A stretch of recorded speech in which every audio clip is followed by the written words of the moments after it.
الحمدللہ وکفا وسلام علی عبادہ الذین اصطفى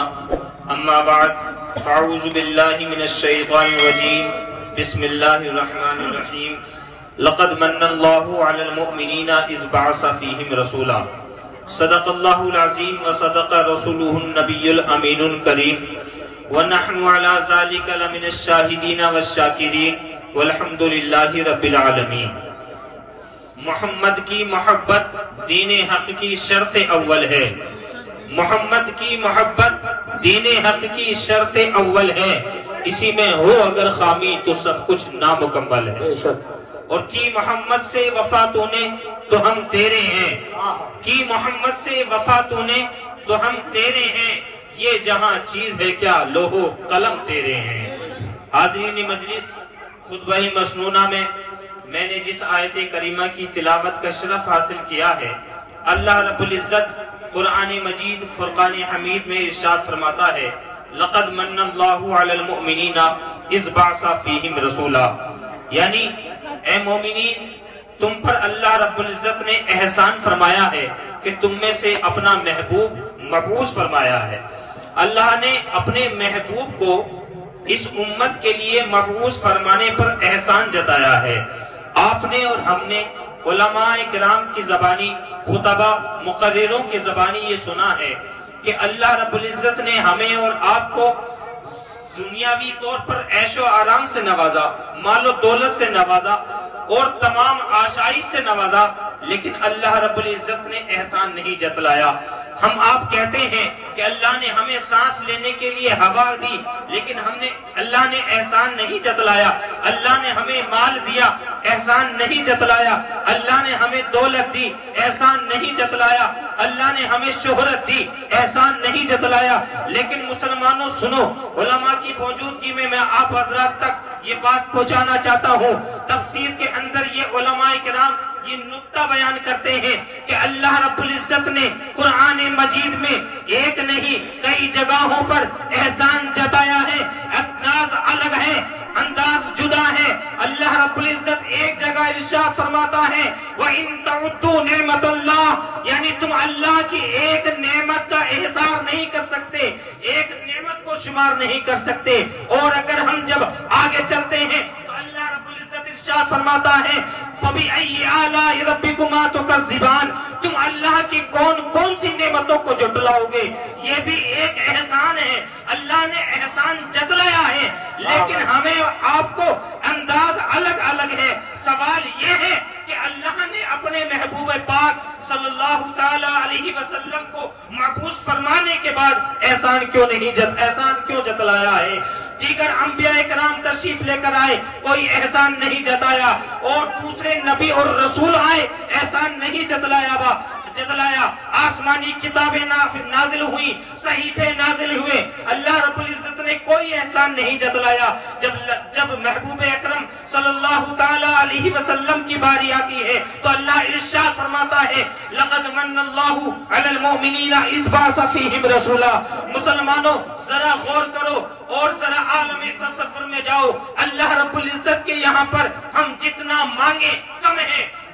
وہ دینے میں بے شمار ہے، تو ہمیں اللہ سے مانگنے میں بے شمار اختیار کرنا چاہیے۔ ہمیں محدود نہیں مانگنا ہے، ہمیں اللہ اتنا دے کہ اس کے خزانے میں کمی نہیں آ سکتی۔ ہمیں اللہ جتنا دے، اللہ کے خزانے کے اندر کوئی کمی واقع نہیں ہوگی۔ اس لیے کہ جب ہم نے اللہ سے دولت مانگی، اللہ نے اپنے خزانے سے ہمیں دولت عطا کر دی، لیکن جب خزانہ خدا میں دیکھا تو کوئی کمی واقع نہیں ہوئی۔ لیکن جب اللہ سے ہم نے دولت عزت مانگی، اللہ نے ہمیں عزت عطا کر دی، لیکن خزانہ خدا میں کوئی کمی واقع نہیں ہوئی۔ اللہ سے ہم نے شہرت مانگی، اللہ نے ہمیں شہرت عطا کر دی، لیکن خزانہ خدا میں کوئی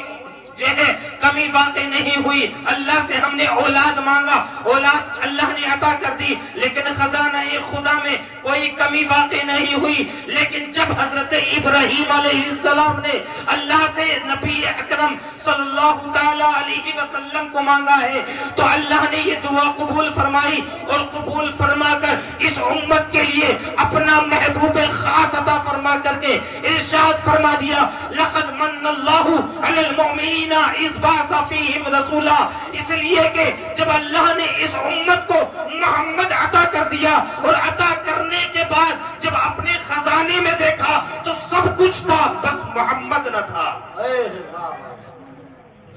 خزانہ خدا کے اندر سب کچھ تھا مگر محمد نہ تھا، اس لیے کہ خزانہ خدا میں صرف ایک ہی محمد تھا جسے اللہ نے اس امت مسلمہ کو عطا فرما دیا ہے۔ حاضرین مجلس، اللہ کے رسول صلی اللہ تعالی علیہ وسلم کو کو اس امت مسلمہ کے لیے عنایت فرما کر عطا فرما کر اللہ نے احسان اس لیے جتایا ہے کہ نبی اور بھی ہیں، رسول اور بھی ہیں، لیکن اس کے جیسا نبی نہ کوئی ہے، اس کے جیسا کوئی رسول نہ ہے نہ ہوگا۔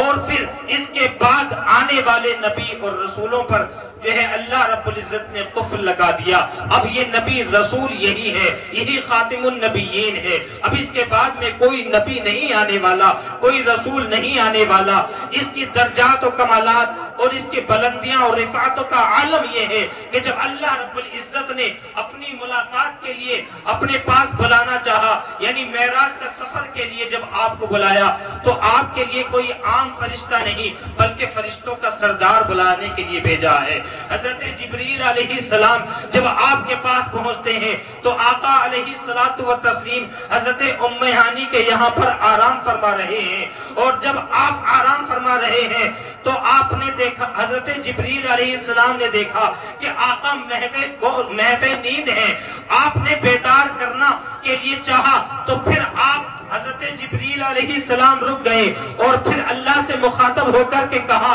اے مالک مولا، میں محمد عربی کو کس طرح سے بیدار کروں؟ کیا نام لے کر کے اٹھا دوں؟ کیا کہا آواز آتی ہے، اے جبریل آج تک نام لے کر کے میں نے نہیں بلایا، یہ محمد تو وہ محمد ہے کہ جب پورے قرآن کے اندر اللہ نے جب مخاطب کیا ہے تو کہیں یا ایھا النبی کہہ کر کے پکارا ہے، کہیں یا ایھا الرسول کہہ کر کے پکارا ہے، کہیں جو ہے کہیں طٰہٰ و یاسین کہہ کر کے پکارا ہے، کہیں یا ایھا المزمل کہہ کر کے پکارا ہے۔ حاضرین مجلس، اللہ کے رسول صلی اللہ تعالی علیہ وسلم کو حضرت جبریل علیہ السلام پریشان ہے کہ کس طرح سے بیدار کیا جائے، لیکن جب اللہ کے نبی رسول اللہ صلی اللہ تعالی علیہ وسلم کو رسول پاک صلی اللہ تعالی علیہ وسلم اللہ سے ملاقات کے لیے معراج کے سفر کے لیے جب بیدار کرنا مقصود ہوتا ہے تو جبریل علیہ السلام اپنے عشق کے گھوڑے دوڑا کر اور اپنے اشفرت محبت میں اپنے لبوں کو نبی اکرم صلی اللہ تعالی علیہ وسلم کے طلبوں سے مس کر دیتے ہیں، اور مس کرنا تھا کہ نبی کے طلبوں سے جبریل کے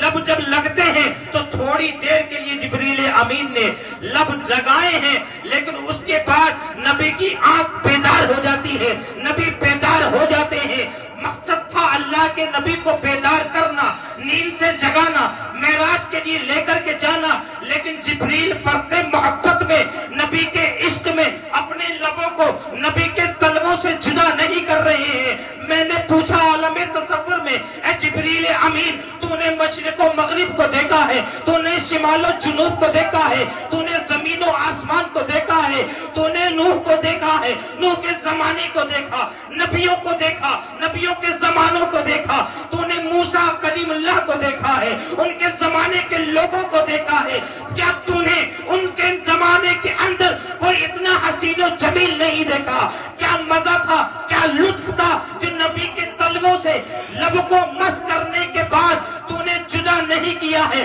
مقصد تو پورا ہو چکا تھا، تو فرد محبت میں عالم تصور سے جواب آتا ہے، اے نادان سن، میں نے مشرق و مغرب کو دیکھا، شمال و جنوب کو دیکھا، لیکن میں نے جنت کو دیکھا، جنت نہ جنت کی گلیوں میں دیکھا، مزہ جو محمد کے طلبوں میں دیکھا۔ نعرہ تکبیر،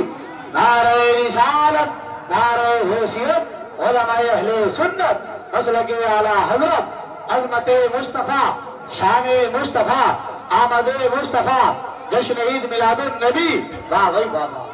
آقا علیہ الصلوۃ والتسلیم سے جبریل امین کا لگاؤ اور محبت اس واقعے سے ہمیں اور آپ کو جو ہے عبرت حاصل کراتا ہے کہ یہ وہ نبی ہیں جس سے انسانی نہیں نوری مخلوق بھی اپنی محبت کے پورے تقاضے ادا کرنے کی کوشش کرتی ہے۔ آقا علیہ الصلوۃ والتسلیم کی حیات مبارکہ کا جب ہم مطالعہ کرتے ہیں تو ہمیں پتہ چلتا ہے کہ اللہ کے رسول صلی اللہ تعالی علیہ وسلم کی پوری زندگی ہمارے لیے مشعل راہ ہے۔ آپ کو اگر اور آقا علیہ الصلوۃ والتسلیم کی زندگی سے وابستہ اور آپ کے عشق و محبت سے جڑی ہوئی کہانی سننا ہے تو چلو دربار نبوی کے اندر چلتے ہیں اور مسجد اور مدینہ المنورہ کے اندر حضرت علامہ ظفر احمد عثمانی بیان فرماتے ہیں کہ میں جب سفر حج کے لیے گیا اور جانے کے بعد مکہ المکرمہ سے فرائض حج مکمل کرنے کے بعد مدینہ آیا ہوں، اور آنے کے بعد آپ بیان کرتے ہیں ایک روز کا واقعہ یہ ہے کہ میں عشاء کی نماز کے بعد کھانا کھا کر کے بیٹھا ہوں اور کھانا کا دسترخوان میں نے اس پر جو بچے کچے ٹکڑے اور بوسی اور ہڈی وغیرہ تھی اس دسترخوان کو اٹھا کر کے میں نے باہر کوڑے کے ڈھیر پر چھاڑ دیا، اس غرض سے کہ کوئی جانور آ کر کے ان ٹکڑوں کو کھا لے گا اور اپنی بھوک اور پیاس مٹا لے گا۔ علامہ ظفر احمد عثمانی بیان کرتے ہیں میں ابھی اسی اسنا میں تھا کہ تھوڑی دیر کے بعد میں اپنے ضروری کام سے کمرے سے باہر نکلتا ہوں تو کیا دیکھتا ہوں